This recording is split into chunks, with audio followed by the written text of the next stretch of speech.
تمام تعریف اللہ کے لیے ہے جو غالب بہت علم والا بادشاہ نہایت پاک اور سلامتی والا ہے۔ ہم اس کی حمد کرتے ہیں کہ اس نے ہمیں دین اسلام کی ہدایت دی اور اسے 5 عظیم ارکان پر قائم فرمایا۔ میں گواہی دیتا ہوں کہ اللہ کے سوا کوئی معبود برحق نہیں، وہ صاحب عظمت و کرم ہے، اور میں گواہی دیتا ہوں کہ محمد صلی اللہ علیہ وسلم اس کے بندے اور رسول ہیں۔ ان پر بہترین درود و سلام ہو، اور ان کے آل و اصحاب پر، ان کے نیکوکار اور نشان راہ متبعین پر۔ اما بعد، مومنو، اللہ کے احکام کو بجا لا کر ان کی منع کردہ چیزوں سے بچ کر اس کا تقوی اختیار کرو۔ اللہ متقی لوگوں سے محبت کرتا ہے، اور انجام کار تقوی والوں کے لیے ہی ہے۔ تقوی دنیا و آخرت میں بھلائی کا سبب ہے۔ فرمان باری تعالی ہے، تقوی والوں کے لیے ان کے رب تعالی کے پاس جنتیں ہیں جن کی نیچے نہریں بہہ رہی ہیں، جن میں وہ ہمیشہ رہیں گے، اور پاکیزہ بیویاں، اور اللہ تعالی کی رضامندی ہے، اور اللہ بندوں کو دیکھ رہا ہے۔ اور اللہ نے فرمایا، اگر ان بستیوں کے رہنے والے ایمان لے آتے اور پرہیزگاری کرتے تو ہم ان پر آسمان اور زمین کی برکتیں کھول دیتے۔ اور حاجیوں کو تقوی کا حکم دیتے ہوئے مخاطب کر کے فرمایا کہ اپنے ساتھ توشہ راہ لے لیا کرو، سب سے بہتر توشہ اللہ تعالی کا تقوی ہے۔ اے عقل مندو، مجھ سے ڈرتے رہا کرو۔ اور تمام مخلوقات کو تقوی کی بنیاد پر تعاون کرنے کا حکم دیا، اور فرمایا نیکی اور پرہیزگاری میں ایک دوسرے کی امداد کرتے رہو، گناہ اور ظلم و زیادتی میں مدد نہ کرو، اللہ تعالیٰ سے ڈرتے رہو، بے شک اللہ تعالیٰ سخت سزا دینے والا ہے۔ اور تقوی یہ ہے کہ بندہ اللہ کے عذاب سے ڈر کر، اس کے اچھے ثواب کی امید رکھ کر، اس کے دین کو مضبوطی سے تھامے اور اس کی شریعت پر عمل کرے۔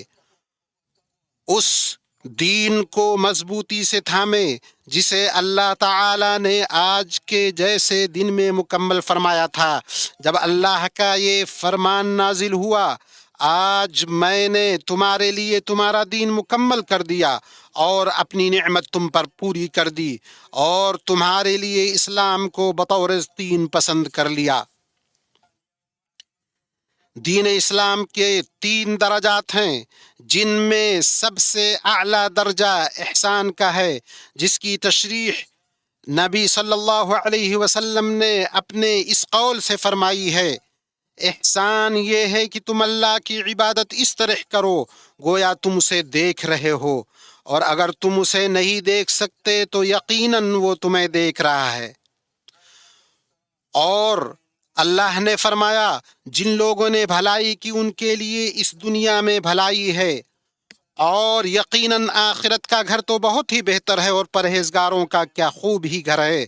دین کے درجات میں دوسرا درجہ ایمان کا ہے، جو زبان سے اقرار، دل میں یقین، اعضاء و جوارح سے عمل کا نام ہے۔ یہ طاعت سے بڑھتا ہے، معصیت سے کم ہوتا ہے۔ ایمان کی شاخیں 70 سے زیادہ ہیں، ان میں سب سے اونچی شاخ لا الہ الا اللہ کہنا ہے، اور سب سے کمتر شاخ راستے سے تکلیف دہ چیز ہٹانا ہے، اور حیا ایمان کی ایک شاخ ہے۔ ایمان میں صلہ رحمی، والدین کے ساتھ حسن سلوک، سچ بولنا، نرم اور پاکیزہ گفتگو کرنا، معاہدوں اور وعدوں کو پورا کرنا، اور حسن اخلاق اختیار کرنا ہے۔ اللہ تعالیٰ کی عبادت کرو، اس کے ساتھ کسی کو شریک نہ کرو، ماں باپ کے ساتھ احسان کرو، رشتہ داروں اور یتیموں سے اور مسکینوں سے اور قرابت دار ہمسایہ سے اور اجنبی ہمسایہ سے اور پہلو کے ساتھی سے، راہ کے مسافر سے اور ان سے جن کے تم مالک ہو۔ یقیناً اللہ تعالی تکبر کرنے والوں اور شیخی خوروں کو پسند نہیں فرماتا، اور اللہ نے فرمایا، اے ایمان والو، عہد و پیمان کو پورا کرو، اور فرمایا میرے بندوں سے کہہ دیجئے کہ وہ بہت ہی اچھی بات منہ سے نکالا کریں، کیونکہ شیطان آپس میں فساد ڈلواتا ہے، بے شک شیطان انسان کا کھلا دشمن ہے۔ اور فرمان الہی ہے، نیکی اور بدی برابر نہیں ہوتی، برائی کو بھلائی سے دفع کرو، پھر وہی جس کے اور تمہارے درمیان دشمنی ہے ایسا ہو جائے گا جیسے دلی دوست، اور یہ بات انہی کو نصیب ہوتی ہے جو صبر کریں، اور اسے سوائے بڑے نصیبوں والوں کے کوئی نہیں پا سکتا۔ ایمان میں سے ہے مصیبت کے وقت صبر کرنا، نعمت کے وقت شکر ادا کرنا، نافرمانی اور بیزاری کے بعد توبہ کرنا، ندامت محسوس کرنا۔ فرمان ربانی ہے صبر کرنے والوں ہی کو ان کا پورا پورا بے شمار اجر دیا جاتا ہے۔ اور اس کا ارشاد ہے جب تمہارے پروردگار نے تمہیں آگاہ کر دیا کہ اگر تم شکر گزاری کرو گے تو بے شک میں تمہیں زیادہ دوں گا۔ اور ایمان کے 6 ارکان ہیں: اللہ پر، اس کے فرشتوں پر، اس کی کتابوں پر، اس کے رسولوں پر، آخرت کے دن پر اور اچھی و بری تقدیر پر ایمان لانا۔ اللہ نے فرمایا لیکن نیکی تو یہ ہے کہ کوئی شخص اللہ پر، قیامت کے دن پر، فرشتوں پر، کتاب پر، پیغمبروں پر ایمان لائے۔ اور فرمایا بے شک ہم نے ہر چیز کو ایک اندازے کے ساتھ پیدا کیا۔ ایمان کے ذریعے ہی نجات اور دنیا و آخرت کی بھلائی حاصل ہوتی ہے۔ اللہ نے فرمایا اللہ نے مومن مردوں اور مومن عورتوں سے ان جنتوں کا وعدہ فرمایا ہے جن کے نیچے نہریں جاری ہیں، ان میں وہ ہمیشہ رہیں گے، ان صاف ستھرے پاکیزہ محلات کا جو ان ہمیشگی والی جنتوں میں ہے۔ اور اللہ کی خوشنودی سب سے بڑی چیز ہے، یہی بہت بڑی کامیابی ہے۔ اور فرمایا وہ لوگ جو ایمان لائے اور اپنے ایمان کو شرک سے آلودہ نہ کیا، ان کے ہی لیے ہی امن ہے اور وہی ہدایت پانے والے ہیں۔ اور فرمایا یقیناً ہم اپنے رسولوں کی اور ان لوگوں کی ضرور مدد کریں گے جو ایمان لائے، اور دنیا کی زندگی بھی ان کے لیے، اور اس دن بھی، اور دنیا کی زندگی میں بھی، اور اس دن بھی جب گواہ کھڑے ہوں گے۔ اللہ پر ایمان کا مطلب ہم اس بات پر ایمان لائیں کہ وہی رب ہے، خالق ہے، کائنات کا مدبر ہے، اعلیٰ صفات اور اچھے ناموں سے متصف ہے۔ اللہ نے فرمایا یقیناً تمہارا رب اللہ ہی ہے جس نے آسمان اور زمین کو 6 دنوں میں پیدا کیا، پھر عرش پر مستوی ہوا، وہی رات کو دن کا لباس پہناتا ہے، اور اس نے سورج اور چاند اور ستارے پیدا کیے جو اس کے حکم کے تابع ہیں۔ سن لو، پیدا کرنا اور حکم دینا اسی کا کام ہے، بہت بابرکت ہے اللہ جو تمام جہانوں کا رب ہے۔ اپنے رب کو گڑ گڑا کر چپ کے پکارو، بے شک وہ حد سے نکلنے والوں کو پسند نہیں کرتا۔ اور زمین میں اس کی درستی کے بعد فساد نہ پھیلاؤ، تم خوف و امید کے ساتھ اسے پکارو، بے شک اللہ کی رحمت نیکی کرنے والوں کے قریب ہے۔ ہم معزز فرشتوں پر ایمان رکھے۔ اللہ نے فرمایا اور فرشتے اپنے رب کی حمد کے ساتھ تسبیح کرتے ہیں اور زمین والوں کے لیے استغفار کرتے ہیں۔ ہم ان تمام کتابوں پر ایمان رکھیں جو اللہ نے نازل کی ہیں، جن میں تورات، انجیل بھی شامل ہیں، اور اللہ نے قرآن کریم کو ان تمام پچھلی کتابوں پر نگران بنایا ہے۔ اللہ کا فرمان ہے اللہ ہی ہے جس کے سوا کوئی معبود برحق نہیں، وہ زندہ ہے، قائم رکھنے والا ہے، اس نے آپ پر سچی کتاب نازل فرمائی۔ اور فرمایا اور ہم نے آپ پر سچائی کے ساتھ قرآن نازل کیا جو آپ سے پہلی کتابوں کی تصدیق کرنے والا اور ان پر نگران ہے۔ اور ہم اللہ کے تمام رسولوں پر ایمان رکھیں۔ اللہ نے کہا اور بے شک ہم نے آپ سے پہلے رسولوں کو ان کی قوموں کی طرف بھیجا، پس وہ ان کے پاس واضح نشانیاں لے کر آئے، پھر ہم نے ان لوگوں سے انتقام لیا جنہوں نے جرم کیا، اور ہم پر مؤمنوں کی مدد کرنا لازم ہے۔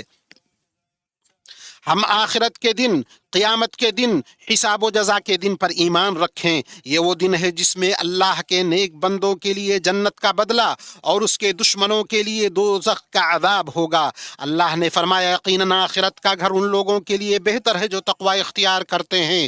کیا تم عقل سے کام نہیں لیتے؟ ہم اس بات پر ایمان رکھیں کہ اللہ نے تمام واقعات و حوادث کو پہلے ہی سے مقدر کر کے رکھا ہے، سبھی چیزوں کو لوح محفوظ میں لکھ دیا۔ اللہ نے ان سبھی کا ارادہ کیا اور ان کی تخلیق فرمائی۔ اللہ نے فرمایا یہی اللہ کی سنت پہلے کے لوگوں میں بھی رہی ہے، اللہ کا حکم ایک قطعی طے شدہ فیصلہ ہوتا ہے۔ اور فرمایا بے شک اللہ اپنے حکم کو نافذ کر کے رہتا ہے، یقیناً اللہ نے ہر چیز کے لیے ایک تقدیر مقرر کر رکھی ہے۔ نبی صلی اللہ علیہ وسلم نے اسلام کی تعریف یوں کی، اسلام یہ ہے کہ تم گواہی دو کوئی اللہ کے سوا کوئی معبود حقیقی نہیں اور محمد اللہ کے رسول ہیں، نماز قائم کرو، زکوٰۃ دو، رمضان کے روزے رکھو، اگر استطاعت ہو تو بیت اللہ کا حج کرو۔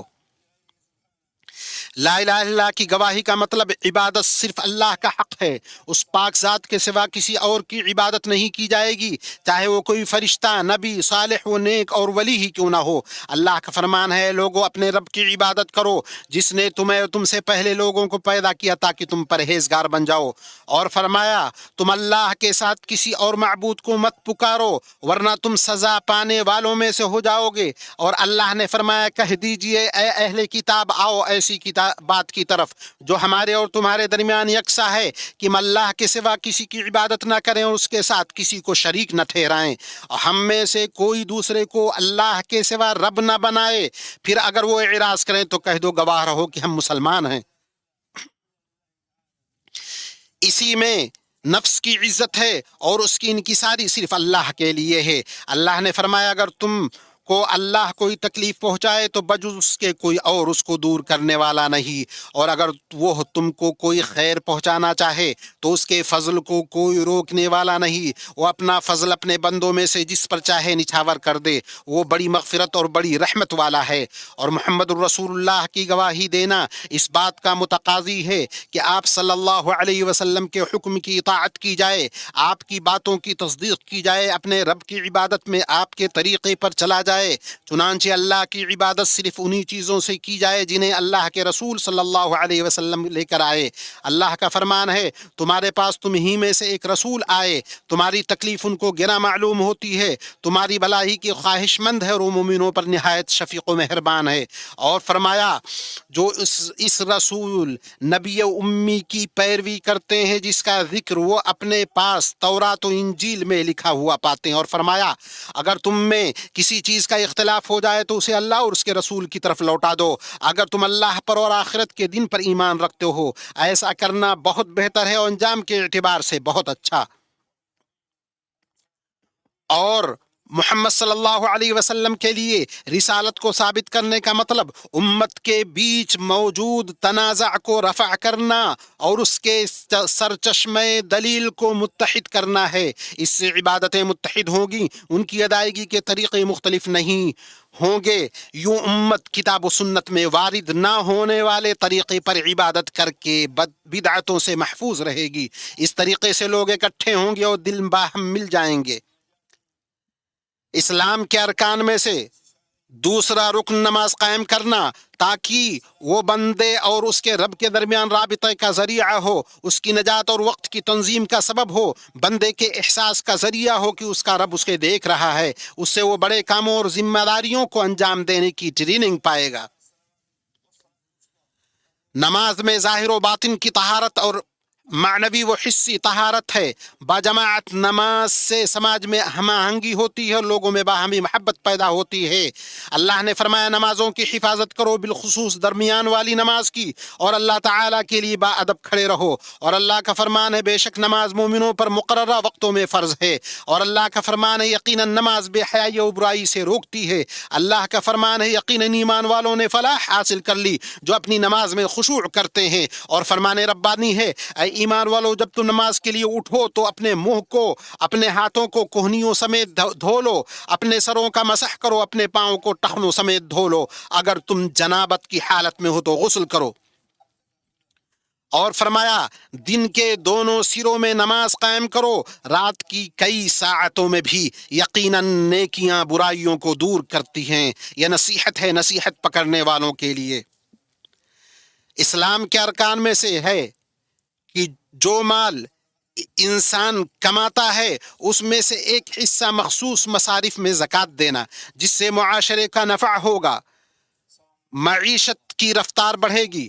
بخیلی، کنجوسی، انانیت سے نفسوں کی پاکی ہے، خرچ کرنے نوازنے پر نفس کی تربیت ہے، اس سے ضرورت مندوں کی خبرگیری ہوتی ہے، سماجی رشتے مضبوط کیے جاتے ہیں، معاشرے کے افراد باہم ایک دوسرے سے جڑتے ہیں جس سے محبت پیدا ہوتی ہے، الفت پنپتی ہے، سماجی ہم آہنگی حاصل ہوتی ہے۔ اللہ کا فرمان ہے، اور زکوٰۃ دیتے رہا کرو، جو کچھ بھلائی تم اپنے لیے آگے بھیجو گے سب کچھ اللہ کے پاس پالو گے، بے شک اللہ تعالی تمہارے اعمال کو خوب دیکھ رہا ہے۔ اور اللہ کا فرمان ہے، میری رحمت تمام اشیاء پر محیط ہے، تو وہ رحمت ان لوگوں کے نام ضرور لکھوں گا جو اللہ سے ڈرتے اور زکوٰۃ دیتے اور ہماری آیتوں پر ایمان لاتے ہیں۔ اور اللہ کا فرمان ہے صدقے صرف فقیروں کے لیے ہیں، مسکینوں کے لیے ہیں، ان کے وصول کرنے والوں کے لیے، ان کے لیے جن کے دل پرچائے جاتے ہیں، اور گردن چھڑانے کے لیے، قرض داروں کے لیے، اللہ کی راہ میں اور راہ رو مسافروں کے لیے ہے۔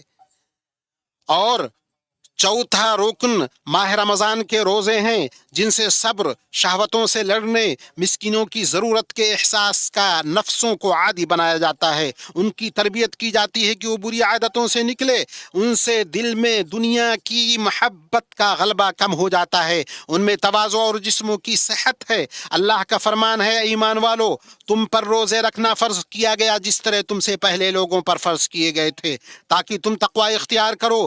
گنتی کے چند ہی دن ہیں، لیکن تم میں سے جو شخص بیمار ہو یا سفر میں ہو وہ اور دنوں میں گنتی پوری کر لے۔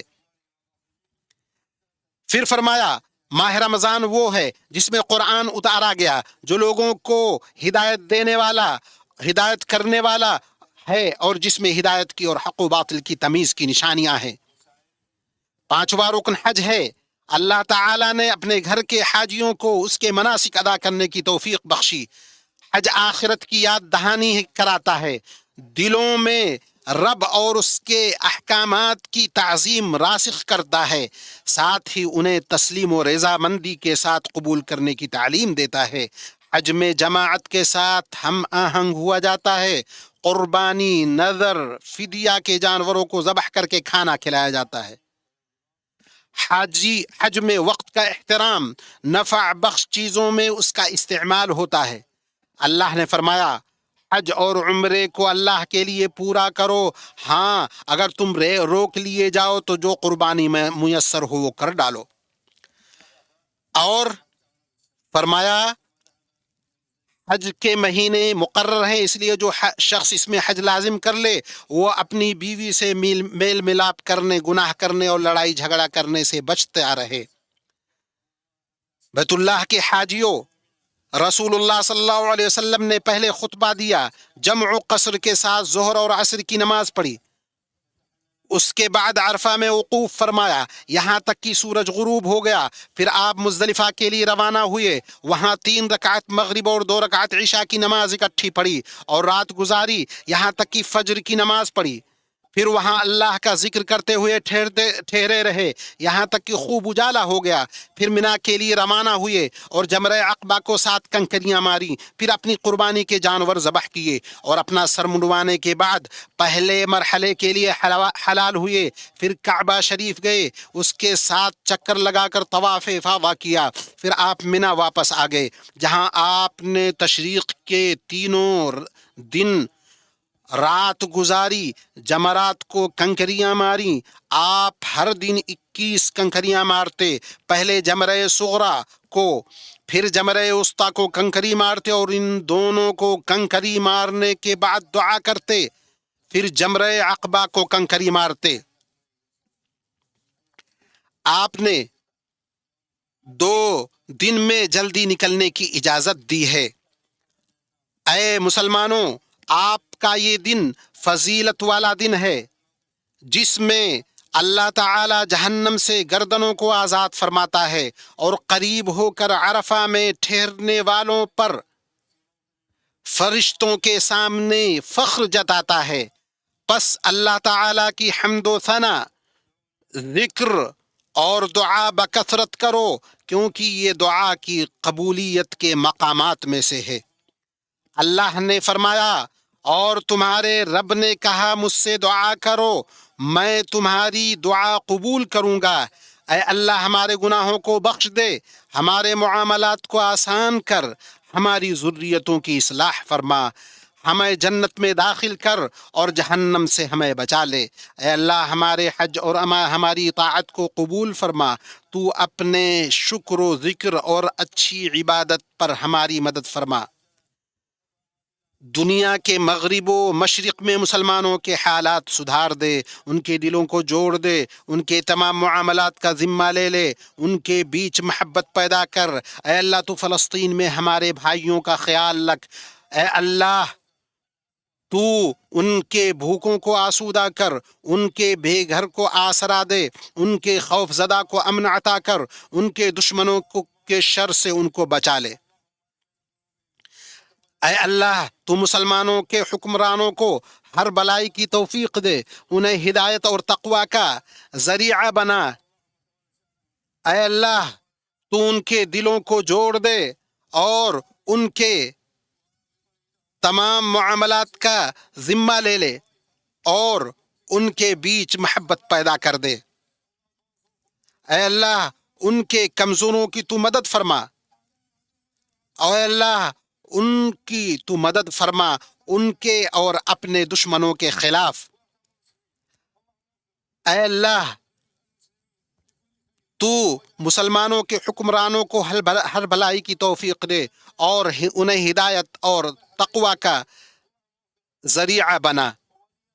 اے اللہ خادم حرمین شریفین شاہ سلمان بن عبد العزیز اور ان کے ولی عہد شہزادہ محمد بن سلمان کو توفیق سے نواز، اور اسلام اور مسلمانوں کے لیے انہوں نے جو کچھ پیش کیا اور پیش کر رہے ہیں اس پر انہیں بہترین بدلہ عنایت کر۔ اے اللہ تو ہمیں دنیا میں بھی بھلائی دے، آخرت میں بھی بھلائی دے اور جہنم کی عذاب سے بچا۔ سبحان ربک رب العزت عما یصفون وسلام علی المرسلین والحمد للہ رب العالمین وصلی اللہ علی نبیہ الامین۔